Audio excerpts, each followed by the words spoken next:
एक shoot out जिसने पूरे देश में खलबली मचा दी।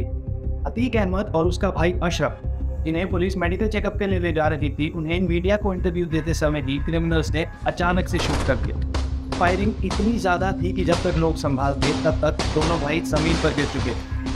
अतीक अहमद की पहुंच का अंदाजा आप इस बात से लगा सकते हैं कि वर्ल्ड के सबसे डेंजरस टेररिस्ट ग्रुप अल-कायदा ने उसकी मौत का बदला लेने और इंडिया पर अटैक करने की धमकी दी।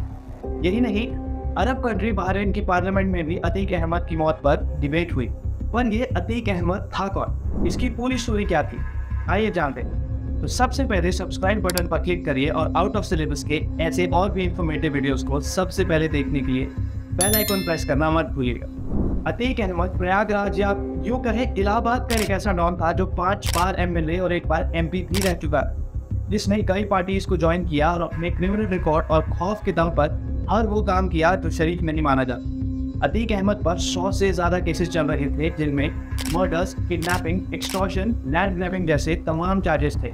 और कुछ साल से अतीक का अधिकतर टाइम नेताओं के मंच की जगह जेल्स के अंदर ही बीत रहा था।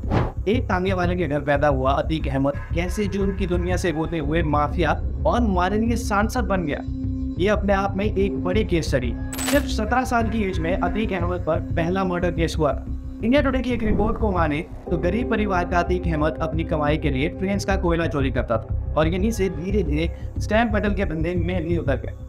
अपनी गैंग को बड़ा करते हुए अतीक अहमद एक बड़ा माफिया बन गया। मर्डर या किडनैपिंग करना, जमीन कब्जा करना, एक्सटॉर्शन करना, हर जगह अतीक का ही नाम आता था। 90s में अतीक अहमद का दबदबा इतना बढ़ गया कि उसने क्राइम की दुनिया से पॉलिटिक्स की दुनिया में कदम रखा। 1989 में पहली बार अतीक अहमद इलाहाबाद वेस्ट से चुनाव लड़ा और इंडिपेंडेंट एमएलए बना। इसके बाद 1991 में और 1993 में किसी सीट से बिना किसी पार्टी के इंडिपेंडेंट एमएलए बना। ईयर 1996 में अतीक अहमद ने समाजवादी पार्टी की टिकट पर चुनाव लड़ा और चौथी बार एमएलए बना। 1998 में जब समाजवादी पार्टी से कुछ अनबन हुई तो अतीक अहमद अपने दल को ज्वाइन करके 5वीं बार एमएलए बना। अतीक अहमद ने 2003 में फिर से समाजवादी पार्टी ज्वाइन कर ली। इस बार 2004 के पार्लियामेंट्री इलेक्शंस में फूलपुर सीट से लोकसभा चुनाव जीतकर एमपी बन गए। ये वही फूलपुर सीट थी जहां से एक समय इंडिया के first prime minister Pandit Jawaharlal Nehru चुनाव जीते। नवंबर 2004 में इलाहाबाद वेस्ट सीट पर बाय पोल्स हुए। इस बार अतीक ने अपने भाई अशरफ यानी खालिद अजीम को चुनाव में उतारा, पर बीएसपी के लीडर राजूपाल ने उन्हें चुनाव में हरा दी।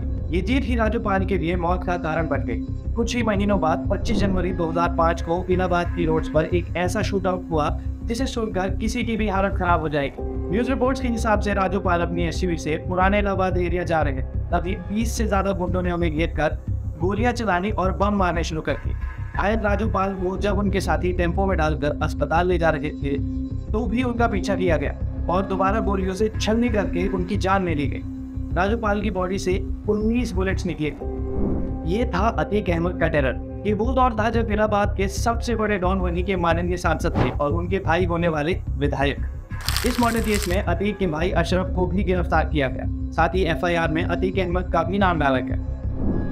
राजूपाल के मर्डर के बाद हुए चुनावों में अशरफ यानी खालिद अजीम समाजवादी पार्टी से टिकट पर एमएलए बन गया, लेकिन आने वाले चुनाव में राजूपाल की पत्नी पूजा पाल ने उन्हें हराकर इलाहाबाद वेस्ट सीट पर जीत हासिल की। एमएलए राजूपाल के मर्डर के विटनेस रहे उमेश पाल को भी अतीक अहमद ने किडनैप करवा लिया ताकि बयान बदलवाया जा सके। वही उमेश पाल जिस पर कुछ दिन पहले अतीक अहमद के बेटे असद और उसके गुंडों ने गोली और बम से अटैक करके उनकी जान ले ली।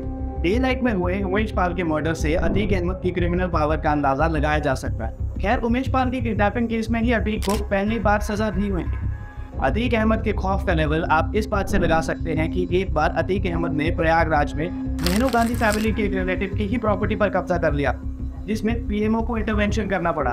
तब जाकर वो प्रॉपर्टी अतीक ने वापस दी थी। एक समय अतीक अहमद को मोस्ट वांटेड भी घोषित कर दिया था, लेकिन कहते हैं ना, इंडियन पॉलिटिक्स में कब क्या हो जाए कहा नहीं जा सकता। कभी समाजवादी पार्टी, कभी अपना दल, तो कभी AIMIM तक। अतीक अहमद ने अपने पॉलिटिकल करियर में कई पॉलिटिकल पार्टी पर जेल के अंदर से भी चुनाव लड़ा। नेताओं से उसकी क्लोजनेस का अंदाजा आप इसी बात से लगा सकते हैं कि वो मीडिया में खुलेआम बयान देता था। सपा प्रमुख मुलायम सिंह यादव के साथ मंच शेयर करता था और उस समय यूपी के सीएम अखिलेश यादव का फुल सपोर्ट होने की बात भी करता था। हथियारों के शो ऑफ का ऐसा शौक था कि उसके बेटों की फायरिंग करने की वीडियो भी वायरल होती रहती। जेल से बाहर आने पर उसकी गाड़ियों का कॉन्वॉय देखकर पूरा यूपी दंग जाता था। जब अतीक अहमद गैंगस्टर एक्ट में जेल में बंद था तो उसकी बेल पर सुनवाई करने से कोर्ट के 10 जजेस ने खुद को केस से अलग कर लिया। अतीक अहमद ने एक बार अपनी गैंग के साथ मिलकर प्रयागराज के यूनिवर्सिटी कैंपस में घुसकर गुंडागर्दी की थी, जिसके कारण उसे गिरफ्तार भी होना पड़ा था। लेकिन बीते कुछ सालों में अतीक अहमद का आतंक धीरे धीरे कम होता जा रहा था। चुनाव में वोट मिलने कम हो गए थे। अतीक ने अपना आखिरी चुनाव 2019 में प्रधानमंत्री नरेंद्र मोदी के खिलाफ वाराणसी से लड़ा था, लेकिन कोर्ट से बेल नहीं मिलने के रीजन से वो प्रचार भी नहीं कर पाया और उसे बस 855 वोट मिले थे। बीते कुछ समय से अतीक अहमद और उसके एम्पायर पर परेशानियां बढ़ती ही जा रही थी। एक तो कोर्ट के चक्कर, दूसरी और इलीगल प्रॉपर्टीज पर गवर्नमेंट एक्शन लेती जा रही थी। अतीक के कब्जे से सीज की गई प्रॉपर्टीज पे कहीं पर गरीबों के लिए फ्लैट्स बनाए जा रहे थे तो कहीं पर उन्हें डिमोलिश करके जमीन को सरकार के पास वापस दे दिया जा रहा था। अतीक का खौफ कम होता देखकर ही शायद उमेश पाल के मर्डर का प्लान रचा गया होगा। किसी मैरिज फंक्शन का वीडियो, ये फायरिंग करता हुआ बच्चा कोई और नहीं, अतीक अहमद का वही बेटा है जिसने उमेश पाल को दौड़ाते हुए गोलियां मारी और कुछ दिन बाद में पुलिस एनकाउंटर में अपने साथी के साथ मारा भी गया। उमेश पाल के मर्डर केस में अतीक की पत्नी शाइस्ता परवीन भी अक्यूज्ड है, इसलिए फिलहाल वो भी फरार है। हाल ही में उन्होंने बीएसपी ज्वाइन की थी, लेकिन अब बीएसपी ने भी मेयर इलेक्शंस में उन्हें कोई टिकट नहीं देने का फैसला किया है। वैसे अतीक अहमद की डेथ के बारे में भी एक काफी वियर्ड फैक्ट है। आज से 19 साल पहले अतीक ने खुद एक बात कही थी कि उसे या तो पुलिस की गोली लगेगी या फिर कोई सिलसिला मारेगा, उसकी मौत एनकाउंटर जैसी ही लगेगी। और हुआ भी कुछ ऐसा ही। अतीक को जिस तरह गोली मारी गई वो उसकी भविष्यवाणी सच होने जैसा ही है। अतीक और उसके भाई का मर्डर यही साबित करता है कि अगर आप जुर्म के रास्ते पर चलेंगे तो एक ना एक दिन आपको खुद भी ऐसे ही जुर्म का शिकार बनना पड़ेगा। फिलहाल इस सब पर आपकी राय क्या है, हमें कमेंट्स में बताइए। आउट ऑफ सिलेबस के ऐसे और भी इन्फॉर्मेटिव वीडियोस देखने के लिए सबसे पहले सब्सक्राइब बटन पर क्लिक कीजिए और बेल आइकन प्रेस करना मत भूलिएगा।